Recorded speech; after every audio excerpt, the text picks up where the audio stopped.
paz do Senhor. Amém. Louvado seja Deus por sentir uma explosão de adoração aqui essa noite nesse lugar.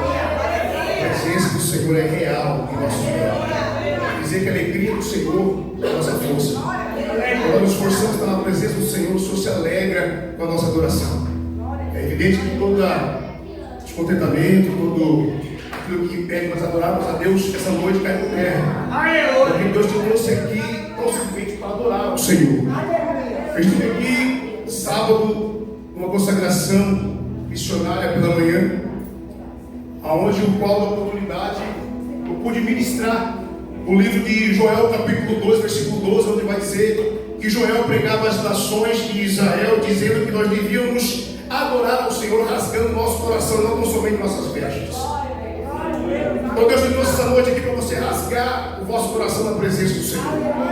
Porque Joel estava pregando isso às nações de Israel. Porque naquele tempo, certa feita, rasgar as vestes era como uma cultura tradicional judaica daquele tempo. Se nós formos passear pela Bíblia, nós vamos ver no livro de 1 Samuel, Davi rasgando sua veste para enfrentar o gigante de Gate, o filisteu Golias. Ele estava rasgando o coração, dizendo: quem é esse circunciso que ouça desafiar o Deus vivo de Israel? Mas Deus queria muito mais de Davi. Deus queria que Davi o honrasse diante de uma batalha. Que ele rasgasse o vosso coração e dissesse: bem, eu sei o Deus que eu sirvo, o Deus real de Israel. Livro 2 Reis, vamos ver Naamã rasgando as suas vestes diante de Deus em oferta recebida pelo profeta Eliseu.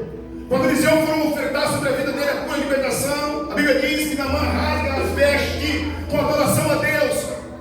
Mas Deus queria muito mais de Naamã. Deus queria que Naamã se rendesse aos pés do Senhor e recebesse a sua cura em definitivo. Rasgando o vosso coração e dizendo: bem, eu sei, aleluia, que hoje eu aceitarei um Deus que pode mudar a história. O Deus que pode mudar o meu quadro é o Deus de Israel, qual eu me rendo a partir de hoje. Todos nós bem sabemos que foi delegado a Naamã a cura pelo lado do profeta da fé. Essa noite nós ouvimos também aqui dizer que é uma noite de restituição. É Deus devolvendo, aleluia, ou permitindo que você alcance totalmente da parte do Senhor tudo aquilo que ele tentou roubar da tua vida. Tudo aquilo que era seu hoje, Deus permite, aleluia, a se tornar de volta para a tua vida. Eu creio. Há uma noite de multiplicação nesse lugar, onde o salmista Davi vai dizer, no livro de Salmo 51, versículo 12, que a Bíblia nos ensina em dizer: uma vez Deus falou, duas vezes eu ouvi, que o poder pertence a Deus. Então, se o poder pertence a Deus, eu quero dizer que Ele tem poder para mudar a tua vida. Ele tem poder para mudar a sua história. Quer o inimigo ou não, aleluia, Deus tem poder para mudar a tua história. Isso não é administração. É um pouco do que eu estive aqui no sábado da consagração missionária, trazendo para a igreja algo da parte do Senhor Jesus. Amém? Agora sim, a segunda carta que Paulo escreve a Coríntios, capítulo 4, versículo 16 ao versículo 17. 2 Coríntios, capítulo 4, versículo 16, versículo 17.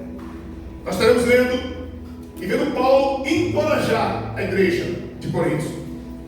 Vamos ver Paulo motivar a igreja de Coríntios em dias difíceis, em dias de tribulação. Que por mais que tenhamos abatido, mas nunca desanimado. Ou desanimado e nunca abatido, porque é um Deus que nos motiva cada dia a prosseguir. A amar e fazer confiar no seu desígnio, no seu propósito estabelecido a igreja. E aqui eu quero fazer a leitura que diz assim, 2 Coríntios capítulo 4, versículo 16 e versículo 17. Por isso não desfalecemos, mas ainda que o nosso homem exterior se corrompa, o interior contudo se renova dia em dia. Porque a nossa leve e momentânea tribulação produz para nós um peso eterno de glória e muito excelente. Aleluia. Essa é a maior carta que Paulo escreve à igreja de Coríntios, motivando aquela igreja, encorajando aquela igreja. E certa feita, Paulo estava em cativo na Babilônia, depois de ser açoitado em praça pública, humilhado, condenado, sentenciado pelo Evangelho de Cristo. Nós estamos vendo Paulo escrever essa carta motivando a igreja e fazendo entender que ainda mais que nós estivéssemos com o nosso exterior corrompido, porém o nosso interior, dia após dia, era renovado no Espírito Santo. A cada dia Paulo está fazendo nos entender que em nós, o que nos põe de pé, o que nos motiva a cada dia a prosseguir e nunca desanimar, é a presença do Espírito Santo. É a renovação do Espírito Santo sobre a minha e a sua vida que nos põe de pé. É por mais que os dias sejam difíceis, tribulado, desanimado, contender, mas há um ser sobrenatural sobre nossas vidas que age em nosso favor e nos põe a prosseguir, nos põe a andar e nunca desistir, nunca parar e saber que entre nós há um Espírito Santo que nos move. No livro de Salmos, capítulo 42, versículo 3, nós estamos vendo Davi recitando, dizer que as minhas lágrimas para mim serviam de mantimento dia e de noite, ao me perguntar onde está o vosso Deus. Aleluia. Quantas vezes nós nos conduzimos em prantos de choro, mas aquele que nos ouve com gemido inexprimível, aquele quando você está chorando e clamando a Deus, Ele está te ouvindo, dizendo: filho, eis que eu estou ouvindo o seu clamor, e a partir de hoje eu inclino meus ouvidos sobre a terra e te digo: eu sou contigo, não temas, tu vai vencer, tu vai vencer, porque eu sou contigo. Aleluia. Olha que o mundo, as situações conspirem, aleluia, contrário a um Deus que nos motiva a cada dia a confiar nos seus propósitos sobre nossas vidas. Há um Espírito Santo. Essa noite há um consolador aqui neste lugar. Ainda que as lágrimas insistam, aleluia, te abater, o salmista vai dizer também que o choro ele pode durar uma noite, mas a alegria ela vem, aleluia, antes do romper do sol. Sabe o que significa isso? Que o choro pode durar uma noite. Se um dia tem 24 horas, a metade do dia tem 12, e os especialistas da ciência nos permitem que tenhamos 8 horas de sono para ter um bom repouso, passamos a maioria do tempo dormindo. Se estamos dormindo, estamos descansando no Senhor. Ainda mesmo que eu viesse sentir, eu sou sobre a tua vida, e operando eu, quem me impedirá? Aleluia! Ainda mesmo que haja quinta-feira, Deus já está lá. O Senhor já está lá preparando tudo para você. Aleluia! Sabe o que é viver essa palavra? Sabe o que é viver essa palavra? Ainda mesmo que houvesse dia, informou, o Senhor já está lá. Ele já está lá preparando tudo. Preparando tudo para você. Dizendo que os teus planos jamais poderão ser impedidos, diz o Senhor. Se você tem plano, Deus vai honrar os teus planos. Porém é necessário, Provérbios 16, versículo 3: em tudo que vier a fazer, consagra a Deus os teus planos, e jamais eles serão frustrados, diz o Senhor. O segredo de tudo é você, aleluia, consagrar a Deus os teus planos, os teus propósitos, que assim Deus o fará sobre a tua vida, a realizar os sonhos que às vezes não serão impedidos sobre a tua vida. O mesmo sonho que Daniel capítulo 3 sonhou, aleluia, e Deus o realizou através do grande propósito estabelecido a Israel. Que essa noite nossos sonhos, aleluia, saiam do papel.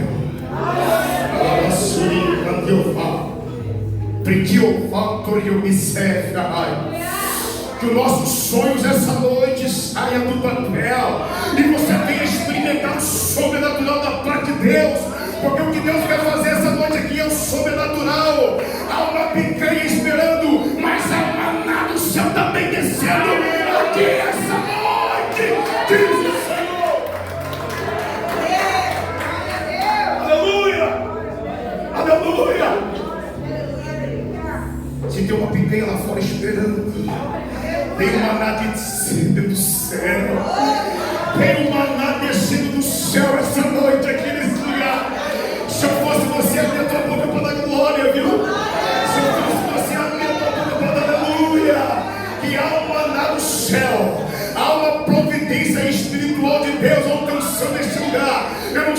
forma você entrou aqui essa noite e não quiser também saber, porque eu sou limitado, eu não posso fazer nada, mas eu conheço um Deus que tudo pode, um Deus que tudo faz, um Deus que tudo cumpre e vai cumprir sobre a tua vida, em nome de Jesus.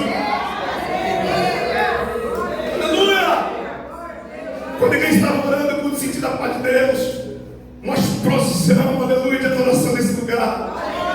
Aleluia! Que eu queria ficar quietinho ali e comecei a dançar também. Falei, meu Deus, está forte o ano, está forte o mistério.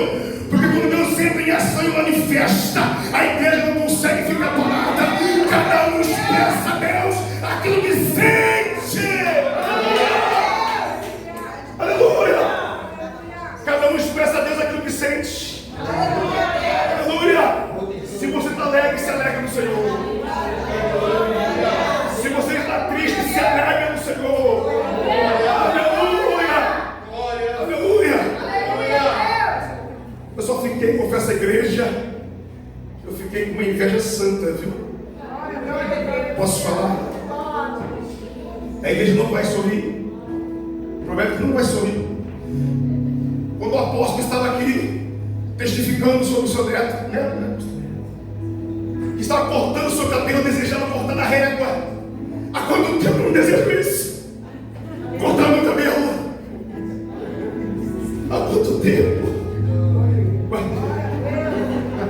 Falei para você não rir. Não sei, queria isso há muito tempo. Mas eu me alegrei, aleluia. Mas eu me alegrei. Eu me alegrei diante do testemunho que nós devemos ser, aleluia, um testemunho de alegria para a nossa família. Que nosso primeiro ministério é a nossa família. Aleluia. É a família, o primeiro ministério que Deus nos dá. Quando ele estava cortando a régua, eu falei, se pudesse também recortar na régua. Se é para se alegrar, vamos se alegrar no Senhor. Aleluia. Quando eu não posso cortar na régua, eu passo a lâmina no geral. Mas quero me alegrar no Senhor, amém? Que todos possam sair daqui essa noite abençoado em Cristo Jesus. Tudo que você vier buscar essa noite, você pode voltar para casa quando posso do teu milagre. Porque Deus é fiel e maravilhoso para cumprir os teus propósitos. Em nome de Jesus. Vamos ligar aqui agora. Vamos ligar aqui agora. Que essa reunião vai ser uma bênção e daqui você vai sair abençoado. Mas é abençoado, não é um tiquinho de óleo na cabeça só não. É abençoado para você chegar lá fora e arrebentar e mudar de vida e mudar a situação. Diga, está ligado? Em nome de Jesus. Amém? Aí ele foi passando e perguntou: que barulho é esse aí? E disseram: ei! E disseram que Jesus Nazareno passava. Então clamou. Ei, sabe qual que é a diferença? Olha só, o cego clamou. O cego, ele clamou quando ele ouviu Jesus que falou que era Jesus, que Jesus já tinha fama, porque ele não via, mas ele ouvia a fama.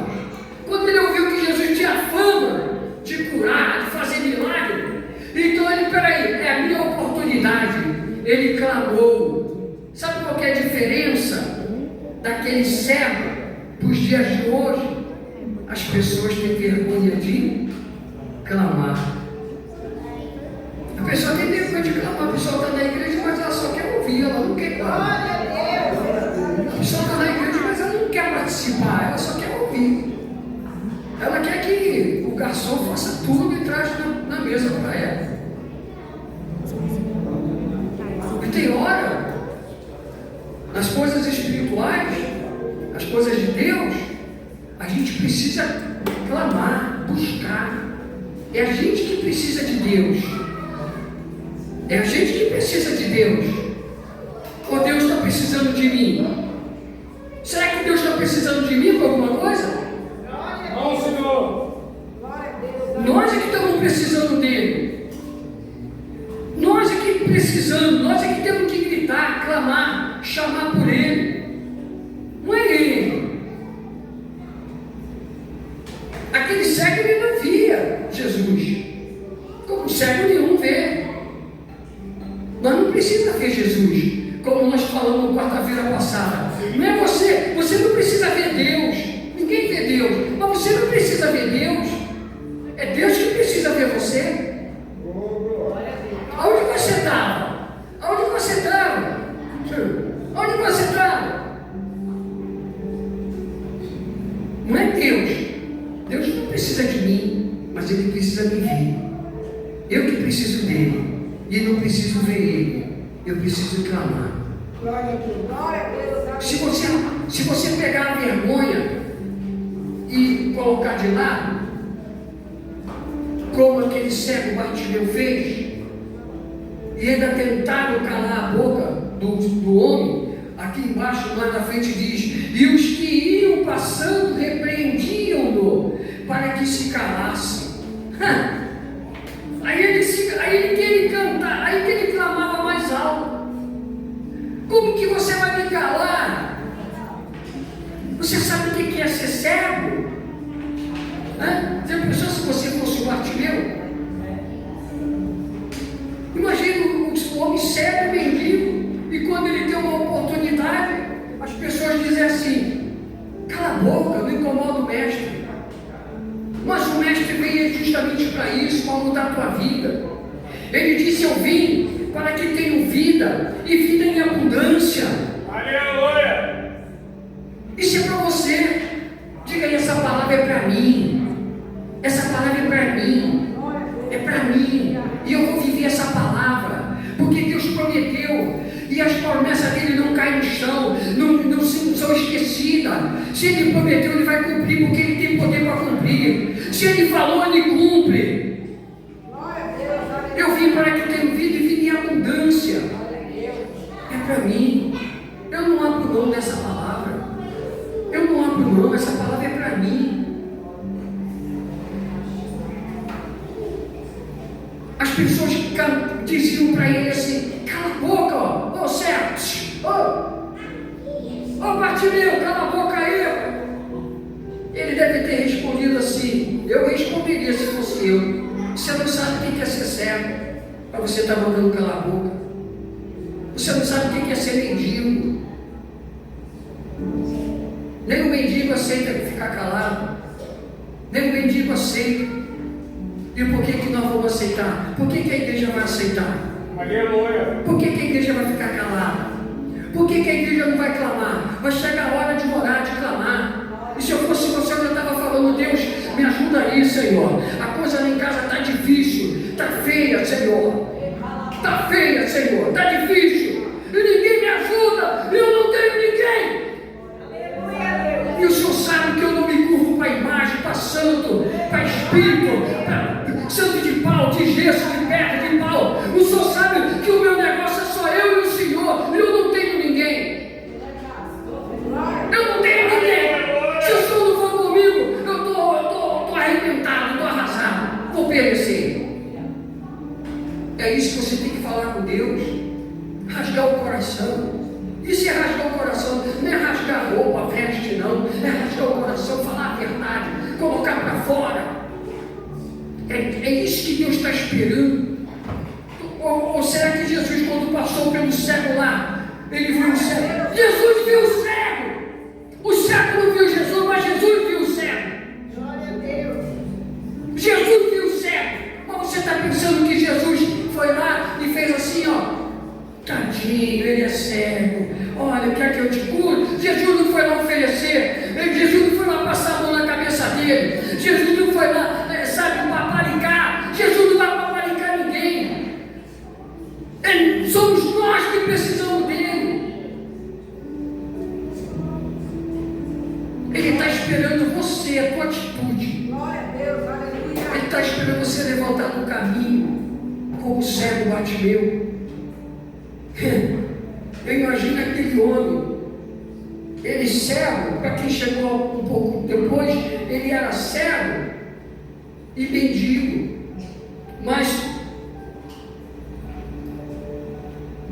o homem de Deus escreveu aqui, Lucas escreveu aqui, poderia ter exortado só o lado da cegueira, o lado físico, mas ele fez questão de dizer que ele era mendigo. E nós estamos aqui nessa quarta-feira, na terceira quarta-feira, Aleluia. nesse propósito de quebrar o jugo, de quebrar a maldição da vida econômica, de quebrar o jugo. Você quer uma pessoa, um exemplo de uma pessoa, um melhor exemplo do que esse, de um jugo, de uma maldição na vida da pessoa. Esse jugo foi quebrado na vida dele. Eu creio. O jugo foi quebrado na vida deste homem, mendigo, que ficou curado das vistas. Jesus pergunta para ele: o que você quer? Então Jesus, preparando, mandou que lhe o trouxesse. E chegando ele, perguntou-lhe, dizendo: que queres que eu te faça? Você acha que Jesus não sabia que ele era cego? Você acha que Jesus não viu ele no caminho? Você não acha que Jesus viu que ele era mendigo? Você não acha que Jesus não sabe, que Deus não sabe o que está dentro do teu coração? O que você está pensando de mim agora? Você acha que Jesus não sabe o que você está pensando dele? Você acha que Jesus não sabe o que você está pensando dos problemas da tua casa? Ele sabe tudo o que você está pensando, tudo o que você faz. E Jesus sabia também qual era o desejo daquele servo. Era óbvio. Mas ele disse assim: olha, ele disse assim: Senhor, que eu veja. O homem que não aceitou ficar dentro de casa porque era cego, foi para a rua. Eu não posso trabalhar, eu vou ficar sentado lá naquele caminho, vou ficar assim pedindo. Eu vou ficar pedindo. E vou ficar pedindo, porque eu não consigo ficar em casa lá faltando as coisas, eu vou ficar dentro de casa. Eu vou fazer alguma coisa. Não tem nada para fazer, eu não consigo trabalhar, eu sou cego, eu vou ficar sentado aqui, vou ficar com a mão pedindo. Alguém vai ter que dar alguma coisa. Agora você imagina se esse homem, com essa disposição de vencer, se ele tivesse vista, ele seria um homem o quê? De repente um empresário, por causa da disposição, por não aceitar ficar em casa de braço cruzado, olhando a situação. Eu vou para cima, eu vou para a rua, eu vou lutar, eu vou vencer, eu vou fazer alguma coisa. Imagine ele com as vistas. Mas uma pessoa que não enxerga, faz um transplante de córnea, sei lá, de globo ocular, vai no melhor médico e essa pessoa é curada. Ela pode até ser curada por um médico, uma pessoa que tem problema de vista. Mas esse homem aqui, ele teve um privilégio. Ele foi curado. Não somente ele foi curado das vistas, mas ele recebeu a bênção da fé. Amém? Amém. A bênção da fé. A bênção da fé. Porque é com essa fé que levou. Porque a fé é uma só.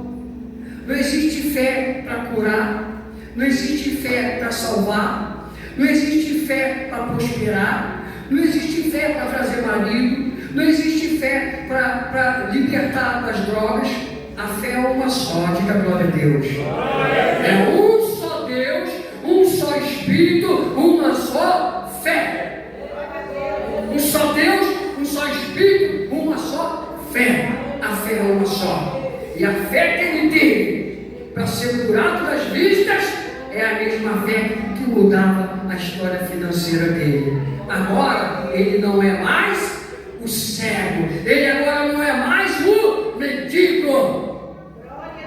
Agora ele é o homem que segue e serve ao Senhor Jesus. Vamos concluir aqui. E Jesus lhe disse: vê. Você quer ver? Quero. Olha só, gente, é assim, é imediato. Deus, ele não fica botando na agenda olha, eu vou te atender mês que vem. Olha, semana que vem, passa aqui na segunda-feira. Não, é imediato. O que você quer? Eu quero ver. Olha o que Jesus virou para ele e falou. Quantas palavras que Jesus respondeu a ele? Diz para mim. Com quantas palavras que Jesus respondeu a ele? Faz assim. Uma. Jesus falou o quê? Vê. Qual é o problema? Eu pergunto para você, qual é o teu problema? O teu problema é pior do que esse homem? O teu problema é pior do que esse homem Bartimeu, cego e mendigo? Duvido. Mas ainda que fosse igual, Jesus falou para ele assim, ó, vê, o que você quer? Ei, você que está em casa aí, você que está assistindo no automóvel em casa, o que você quer que Jesus te faça? O cego, ele perguntou para o cego, o que você quer? Ele disse, eu quero ver, Senhor. Jesus falou assim, só respondeu assim, ó, vê, está feito, é conforme a tua fé, é conforme a tua fé. Qualquer dificuldade para ele, para Deus, não tem dificuldade nenhuma em te ajudar na tua vida. Para Jesus não tem dificuldade nenhuma. A única dificuldade que tem somos nós cremos nele. A dificuldade que nós temos é a pessoa ter fé, colocar fé no Senhor Jesus. O que é a fé? A fé é a convicção de coisas que se esperam, coisas que nós não vimos, mas que se esperam. A certeza das coisas que não vemos, né? A convicção de coisas que se esperam. Pastor, a convicção, o que é convicção? Eu preciso estar convicto. O que é isso? Eu preciso estar convencido. Você não tem que convencer Jesus, você não tem que convencer Deus, você tem que convencer a você mesmo. Isso é convicção. Aleluia. Isso é convicção. Eu preciso ter a convicção. Eu tenho certeza que eu vou passar naquele concurso. Eu tenho certeza que aquele emprego é meu. Alguém aqui pode falar isso? Alguém pode falar? Eu tenho certeza que aquele emprego é meu. Eu tenho certeza que aquela empresa. Você tem certeza que o ônibus vai passar naquela rua? Por que você não pode ter certeza da saúde, da cura, do milagre, do emprego, da prosperidade? Eu tenho a convicção, isso é a fé, a certeza das coisas que eu não vejo. O cego não via coisa nenhuma, o cego Bartimeu não via coisa nenhuma, mas ele tinha o quê? Fala para mim, ele tinha o quê? Certeza. É Jesus? Quem está passando aí? Aleluia. Quem está passando aí? Jesus. É Jesus? Jesus, é ele, Senhor. Jesus, filho de Davi. Ele tinha o quê? Ele não via. Fundamento da fé. A fé é a certeza de coisas que não vê. Ele não via. É a convicção de coisas que se espera. Ele tinha convicção, ele estava convencido de que ia ficar curado, de que ele ia ver. Amém? Amém. É isso que você precisa. Glória. Ter a convicção. Amém. Em nome do Senhor Jesus. Olha aqui, ó. Para terminar. Vê a tua fé te salvou. E logo viu. E logo viu. E seguia-o. E passou a seguir Jesus, e glorificando a Deus, e seguir Jesus. Ei, seguir Jesus é vir para a igreja hoje, né? É dar sua oferta, amém? Amém? Tem gente que quer seguir Jesus, mas não quer dar uma oferta na casa de Deus. Tem gente que quer seguir Jesus, mas esquece na hora do dízimo, esquece do dízimo, esquece que tem que pagar a conta de água, de luz. Esquece que tem que comprar uma cadeira para sentar. O som está ruim. Vamos trocar esse som aqui da igreja. Quando ele comprou era novinho, mas agora está precisando de um outro mais moderno, melhor. Por causa do uso. Ah, mas quem segue Jesus, ele passou a seguir Jesus. Ele passou a glorificar, honrar a Deus. Quanta coisa que Deus já fez na tua vida. E quanta coisa que Deus ainda vai fazer na tua vida. Só que Deus quer ser glorificado. Deus quer ser glorificado. E não é só de boca não. Abrir a bocão para falar glória a Deus. Mas glorificar aí. Vir na igreja, dar sua oferta, dar seu dízimo, andar certinho, andar reto com Deus. Amém? Amém. Amém, pessoal? É isso aqui então. Então, e todo o povo, vendo isto, dava glória a Deus. Dá glória a Deus então. Glória a Deus. Em nome do Senhor Jesus. Amém. Deus abençoe. Amém, meu pastor. A palavra diz aí daquele que toca no ungido. E quando nós tocamos no ungido, as suas finanças começam a fracassar e começa a descer.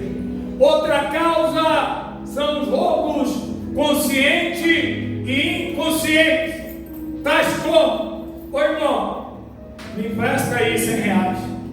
Nunca mais o irmão vai ver os R$100. Hoje em dia, a pior coisa que tem é estarmos fazendo compromisso ou alguma coisa com irmãos. E nós abrimos uma brecha imensurável, porque nós achamos que o nosso irmão tem que sujeitar, tem que esperar, ou pega algo emprestado do irmão e não devolve. E zanga quando o irmão não tem condição de emprestar um carro ou alguma coisa mais valiosa para ti. Outra causa da brecha para eles agirem na nossa vida é a famosa maldição hereditária.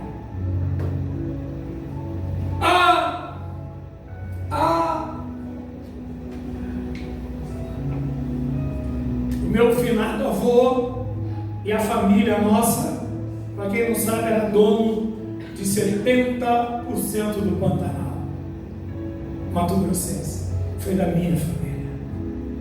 70%. Naquela época, por um aval que ele fez por um dos irmãos, perderam-se praticamente tudo. E o irmão não honrou. Outra brecha que nós temos é a mal administração da nossa finança. Quando você recebe o seu pagamento, ou quando você recebe a sua prebenda, quando você recebe o seu QSJ, estou falando em várias linguagens, você sequer, além de não tirar o dízimo e a oferta, agradece ao Senhor por Ele ter abençoado, por Ele ter dado. Quantos irmãos estão aqui hoje, neste último dia de campanha, que tem brechas abertas de forma tremenda, e aonde o inimigo age na minha e na sua vida? 3 dicas hoje para quebrar a maldição na sua vida. Não haja por impulso. Na maioria das vezes nós agimos por impulso. Terceira coisa, cuidado com o seu emocional. O seu emocional desequilibra a sua finança. Vou dar um exemplo meu. Uma mania de comprar roupa, uma mania de comprar sapato e uma mania de comprar tênis. Eu devo ter uns 50 pares de tênis que nunca usei, mas está lá empilhado. Devo ter uns 40 sapatos que nunca usei, e está lá empilhado. Roupa nem se fala. E de vez em quando o Espírito Santo fala: ei, para com essa mania. Você vai dar isso. Senhor, tá novinho, e daí? É tudo meu. Dá, doa, oferta.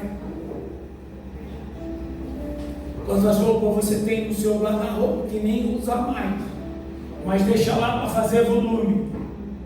E Deus não está mandando vender no brechó ou desapega. Deus está mandando você doar. Quantas pessoas têm passado situações difíceis? Para nós quebrarmos uma maldição na nossa finança, nós precisamos aliançar com o Senhor a partir de hoje. E o que é mais importante, e vocês precisam saber, que lá fora tinha coragem, é a coragem que terão agora para aliançar. Quem não é fiel dizimista de qualquer ministério, fica de pé no seu lugar. É vergonha. Glória a Deus. Tem só ele não, igreja. Como você quer quebrar? Deus está te testando a sua fé, ué. Ele quer quebrar. Não tem só eles quatro. Tem mais aqui. Aleluia. Mas tem mais. Tem mais. Tem mais que não é dizimista em qualquer obra.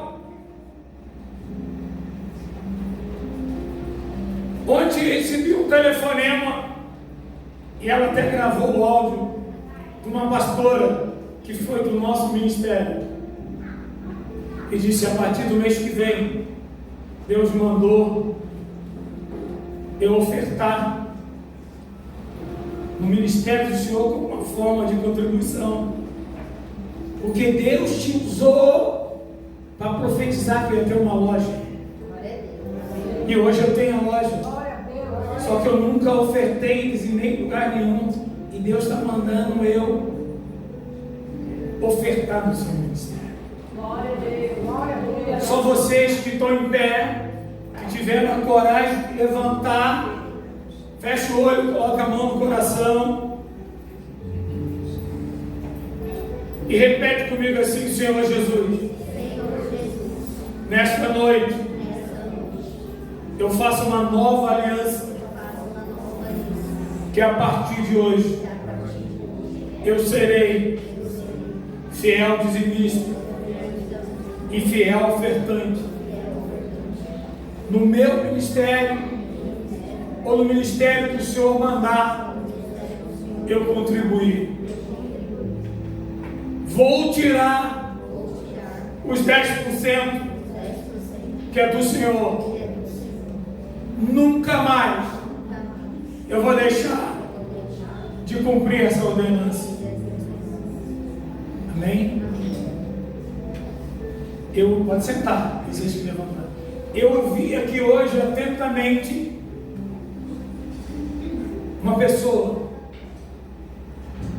que disse: com 1 milhão eu quero pagar a este. Quando eu abri esta campanha que encerra hoje, sentado ali, o Senhor falou para mim: é para você, essa campanha é sua. Nós não pedimos um cruzeiro para ninguém, nós não pedimos oferta de Isaac para ninguém e nem vamos pedir. Mas o Senhor cobra de mim: traga a picanha e oferta para os meus servos. E não sou eu, é o Ministério Pleno Amor, que hoje vai ofertar na sua vida uma janta deliciosa, algo completamente diferenciado, que vai mudar a minha e a sua história. Aqui no ministério, eu costumo dizer que a esquerda dá, a direita não precisa saber. Já teve oficiais que deviam agiota, granal. Eu fui lá e honrei e pedi para esse oficial nunca nunca mais entra em agiota. Foi a mesma coisa de dizer: amanhã volta para o agiota.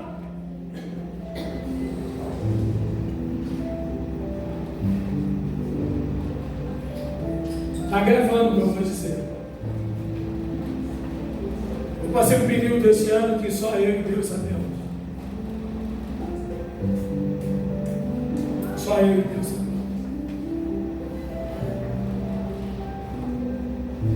E muitas das vezes, ao sentar na mesa, quase nada, eu só glorificava o Senhor.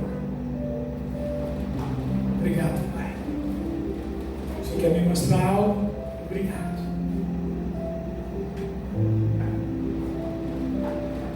Já teve culto que a igreja estava assim. Chegou uma irmã naquela porta e fez assim para mim. E eu não entendia. Do nosso ministério. Aí eu deixei o vice-presidente e fui. Cadê seu carro? Falei, está ali. Deus mandou colocar X de sacolão. Esse é do Senhor. Eu chorei. Porque Deus sabia que no meu celeiro não tinha nada.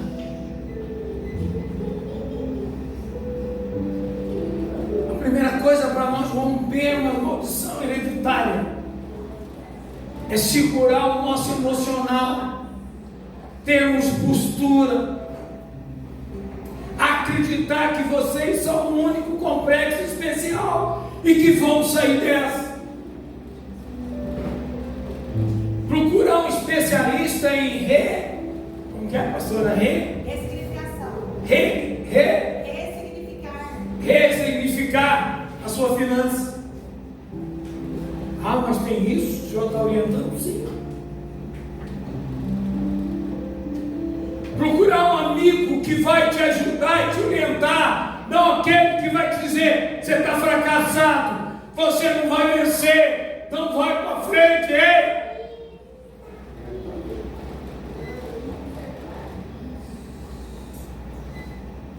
Deus hoje quer falar com cada um de nós, como já falou através da palavra dos profetas.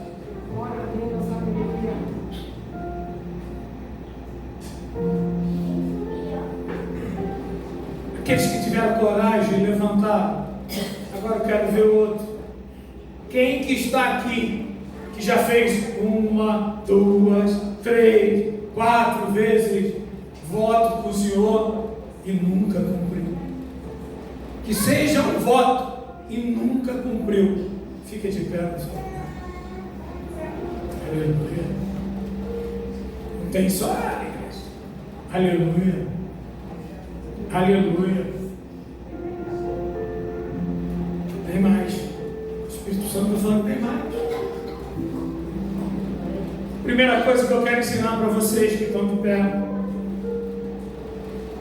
e para os que estão sentados: quando nós fazemos um voto, o inimigo levanta contra a nossa vida para não deixar vocês cumprirem, e a brecha está feita para que ele possa agir na sua vida. Vocês que estão de pé, coloca a mão no coração e repete comigo: Senhor Jesus, perante a tua igreja, eu reconheço que eu fui falho com o voto que eu prometi para ti, mas eu tenho certeza, Senhor, que daqui para frente não irei fazer mais voto de tolo que eu não consiga cumprir. Papai, me perdoa, porque de hoje em diante eu fecho essa brecha perante o Senhor e a tua igreja, em nome de Jesus. Pode sentar.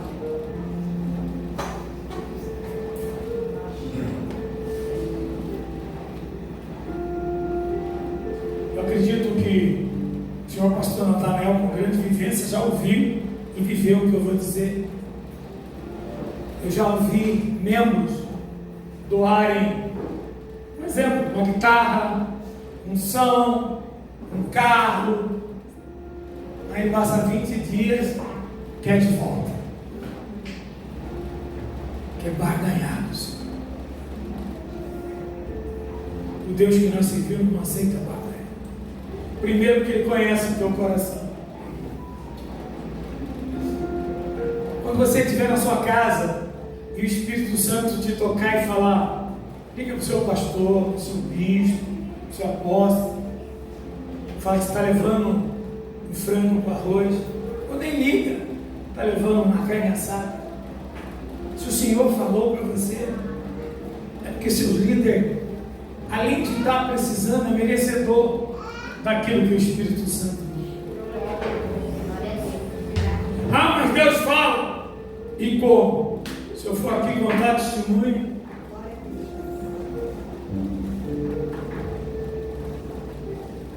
uma vez, no ministério que eu estava, tinha de sacrificar o Isaac para a reforma. Eu pegava o envelope e nunca colocava nada. E naquele dia eu fui o primeiro. E era na sede, no Exal Grande. Estava lá o senhor, pastor avivalista Raimundão, de Santa Catarina. E no momento que eu cheguei com o envelope, ele lá de cima olhou para mim: ladrão, por que tu me rouba? Igreja, eu não tinha onde enfiar, cara. A primeira vontade que deu de comer o envelope. E ele não come, não. Ele mostrou que você quer comer. Ei, igreja, tinha umas 2.000 pessoas na nave da igreja. No envelope dele não tem nada.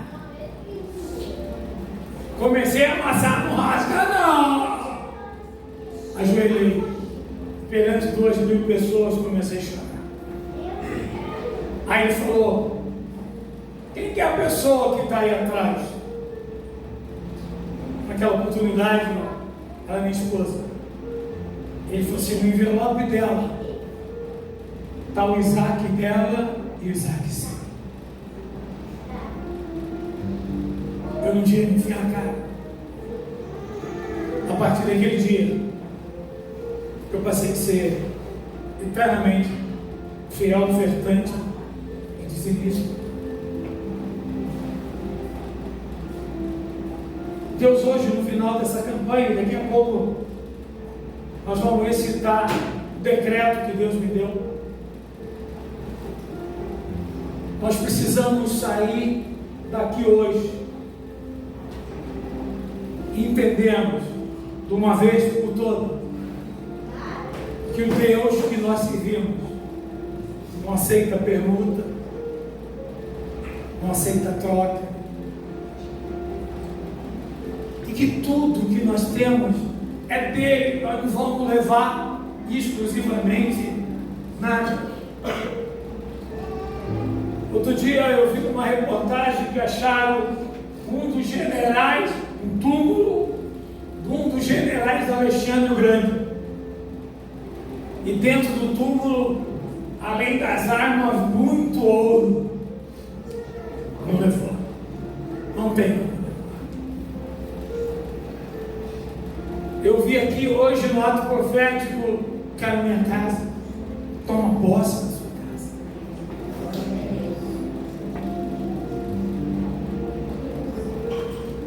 Vamos parar de achar que nós não temos culpa. Nós trazemos isso desde a infância. Ei, a crise financeira, emocional que eu e você passa, a dívida foi nós que adquirimos. Tem que ligar para o credor: ó, devo ao senhor, não nego, mas eu tenho X. Estou sendo honesto com o senhor. Se o senhor quiser, vou demorar 5 anos, mas eu vou te honrar.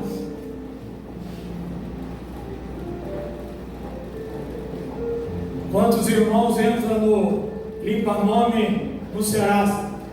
Acaba de limpar o nome, já entrou em 100 dívidas de novo. Deus quer de nós hoje um posicionamento. Agora fica de pé, Deus.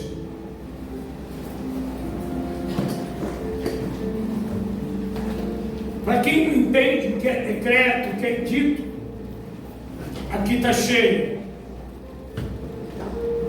Em outras campanhas, em outros cultos, nós vamos ministrar sobre decreto e dito. O que eu falar, vocês repetem. Decreto. Eu faço esse decreto. Invocando o Salmo 35, versículo do 1 ao 3.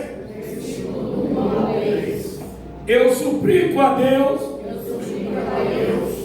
pedindo que Ele tome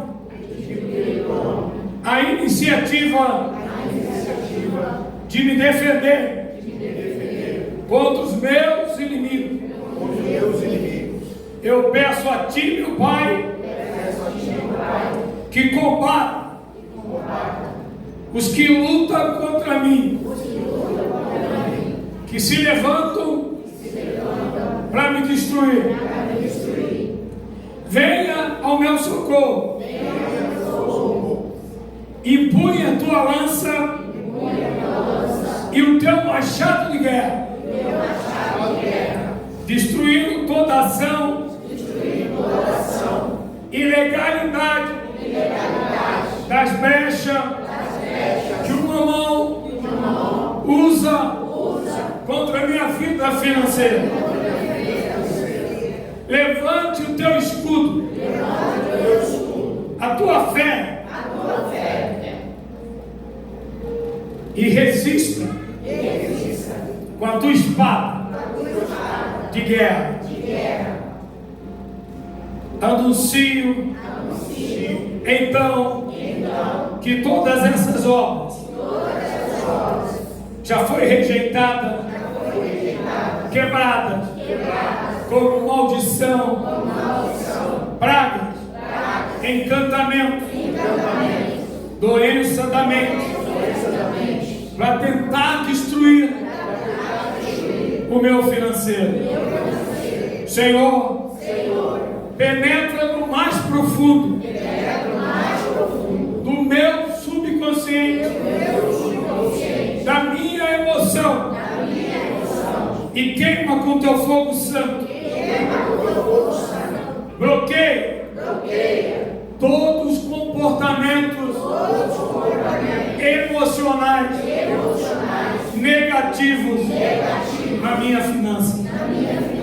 Repreenda, Senhor, toda a cegueira e toda a surdez espiritual que Ele me trouxe para me destruir. Invoca agora Provérbio 22:7. Este versículo me alerta sobre a perseguição das minhas dívidas, da impotência de evitar o endividamento excessivo.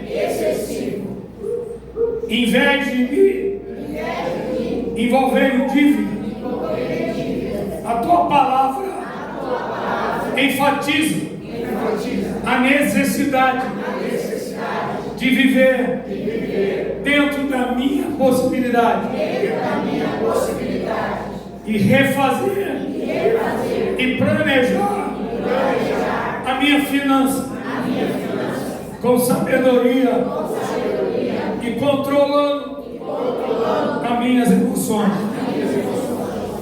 que eu possa me levantar na minha vida espiritual, emocional, financeira, na saúde, na fé, familiar e profissional, no poder da tua palavra. Faça comigo uma nova aliança de preservação, de resgate de tudo que o devorador levou da minha vida. A partir de hoje, serei fiel no dízimo e na oferta. Pois sei que a derrota é certa contra os meus inimigos.